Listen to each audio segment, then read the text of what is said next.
Hello friends, welcome to my channel chemical free gardening. ये alocasia cucullata है और इसे मैं लास्ट ईयर लेके आई थी। मैं पंतनगर गई थी तो वहीं से ख़रीद कर लेके आई थी। मार्च में शायद में गई थी, हाँ मार्च को गई थी तब लेके आई थी। और इसमें देखिए ये कैटरपिलर भी हो गए हैं। ये इसे चाइनीज़ और इसे बहुत ज़्यादा कैटरपिलर हो गए हैं। और इसकी मिट्टी देखिए कितनी पोरस है। ये देखिए इसमें मैंने धान की भूसी मिला रखी है, ध्यान से देखिएगा। और ये अब रूट बाउंड हो गया है इसमें तो। और इसमें धान की भूसी, कोकोपीट, गोबर की खाद खूब ढेर सारी मिला रखी है इसमें। धान की भूसी मैंने ज़्यादा मिलाई है क्योंकि ड्रेनेज सिस्टम को अच्छा रखती है। उस समय जब लाई थी तो केवल एक ब्रांच थी, ये सिर्फ एक ही थी। और ये 3 हो गई हैं एक्स्ट्रा, 1 2 3 4 और 5वीं जो ख़रीद के लाई थी वो। तो इसमें लगा रखी थी मैंने। ये देखिए आप, ये 10 इंच के पॉट है, देख रहे हैं आप। ये तो 10 इंच के पॉट में लगा रखी थी। खूब ढेर सारे मैंने होल किए थे जिससे कि वाटर आराम से निकल जाए, ड्रेनेज सिस्टम बहुत अच्छा रहे, वाटर लॉगिंग ना हो। तो ये अब रूट बाउंड हो गया है। देखिए आप, ये लास्ट ईयर मार्च में लेके आई थी तो अब ये रूट बाउंड हो गया है। ये देखिए खूब अच्छे से रूट इधर उधर भर गई हैं। तो जानबूझ के मैंने छोटे पॉट में लगाया था, पहले तो और छोटे पॉट में था, फिर ये बड़े में लगाया मैंने। तो ये मैंने फैब्रिक बिछाया था इसके ऊपर। तो अब आज मैं इसे डिवाइड करने वाली हूँ। और इसे बुद्धाज हैंड्स भी कहते हैं और डवार्फ एलिफेंट ईयर भी कहते हैं। तो ये इसकी मिट्टी को हम इस तरह से देख रहे हैं, कितनी पोरस मिट्टी है। इसमें सैंड भी काफ़ी मिलाई हुई थी मेरी। मैं जैसे मेरे सारे छत पे टेरेस गार्डनिंग करती हूँ तो छत पे गर्मी तो लगती है, परेशानी तो होती है, मगर बरसातों के टाइम पे ये प्लांट बहुत सही रहते हैं इस मिट्टी में। देखिए बिल्कुल खुरपी की ज़रूरत ही नहीं पड़ रही है, ईज़िली ऐसे ही वो सही हो जा रहा है। देखिए ये आराम से।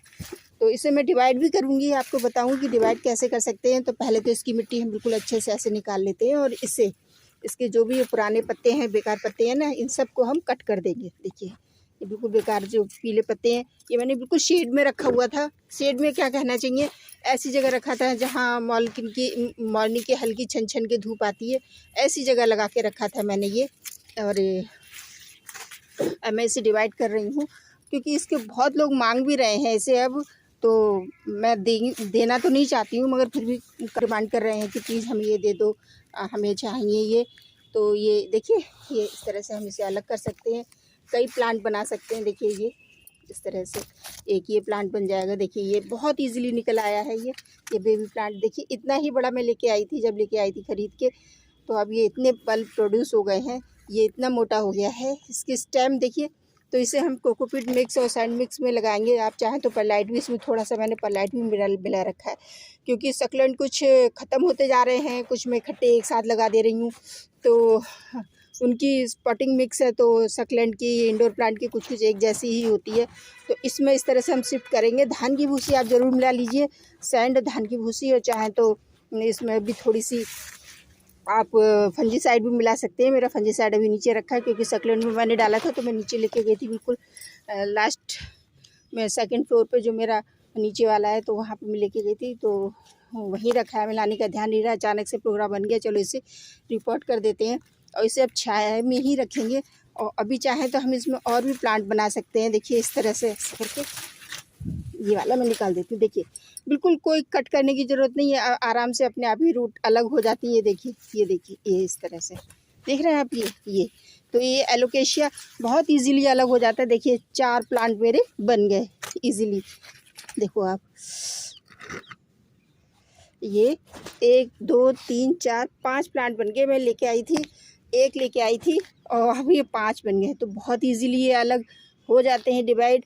ये देखिए, और ये मिट्टी इनकी बहुत पोरस होना चाहिए। इंडोर प्लांट है मेरे यहाँ, तो इंडोर रखने ही नहीं देते हैं मेरे फैमिली मेम्बर्स।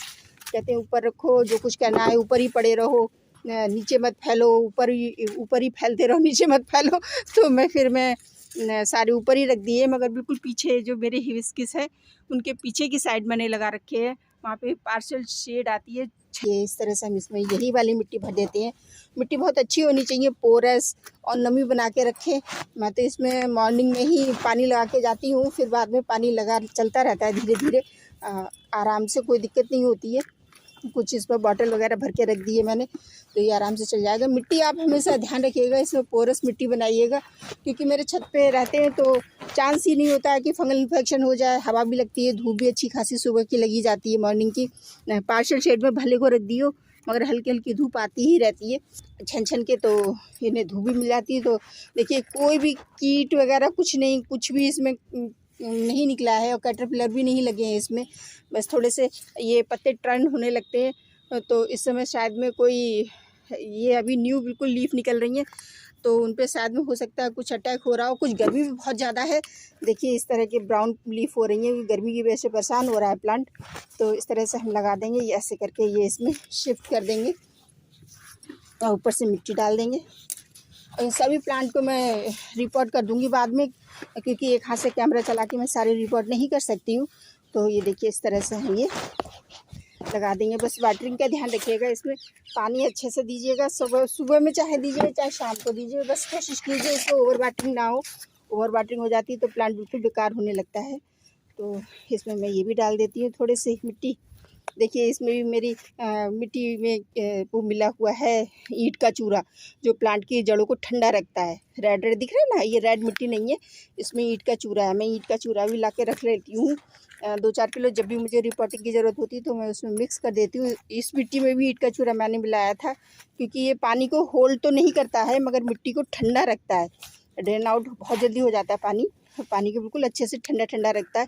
ये बहुत अच्छे से फिर प्लांट को बढ़ने में हेल्प करता है। तो ये देखिए इस तरह से मैं इसमें एक ही लगाऊंगी, क्योंकि ये बहुत तेज़ी से बढ़ रहे हैं। और कुछ में जो जेरेनियम मेरे ख़राब हो गए हैं उनमें लगा दूंगी। जेरेनियम 2-4 ख़राब भी हो गए हैं, 2 रह गए हैं, 3, तो उनमें मैं लगा दूंगी। अब इसमें हम अच्छे से वाटरिंग भी कर देंगे। वैसे तो मॉइस्चर है मगर फिर भी हम उखाड़ के लगाए हैं, तो इसे इसमें पानी लगा देंगे और शेड में ही रखेंगे।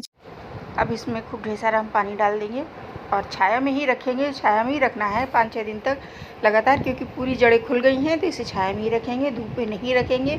अगर धूप में रख दिए तो ये बिल्कुल जल जाएगा। सुबह की धूप भी नहीं देंगे, बिल्कुल छाया वाली एरिया में रख देंगे जहाँ बिल्कुल ही धूप ना आए। बस ब्राइट लाइट रहे मगर धूप ना आए और ह्यूमिडिटी रहे। और फिर इसे हम धूप में ले आएंगे और वो मॉर्निंग की धूप में रख देंगे। फ्रेंड्स, इन्फॉर्मेशन अच्छी लगे तो प्लीज़ मेरी वीडियो को लाइक करो, शेयर करो, चैनल को सब्सक्राइब करो। नई जानकारी के साथ फिर मिलते हैं, तब तक बाय बाय फ्रेंड्स।